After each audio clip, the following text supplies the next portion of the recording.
एक पढ़ी लिखी शायरा मोहतरमा मुमताज़ लखनवी साहब तशरीफ़ लाई हैं। पहली मर्तबा गालिबन इस स्टेज पर वो आई हैं, मगर वो पढ़ी लिखी हैं, एक कॉलेज में लेक्चरर हैं। आप उन्हें गौर से सुनिए। उर्दू में शेर कहने की कामयाब कोशिश कर रही हैं, उनकी हौसला अफजाई कीजिए। मोहतरमा मुमताज़ लखनवी साहिबा तशरीफ़ ला रही हैं माइक पर।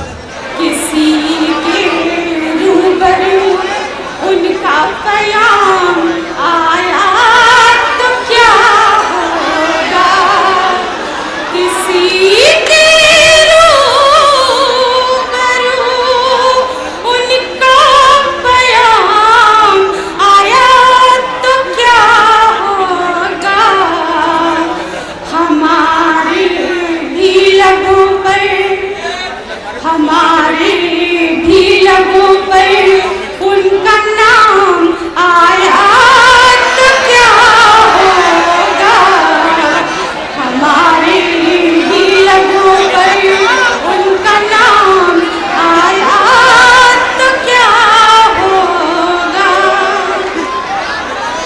किसी के जुल्म बेजा पर अगर दोस्तों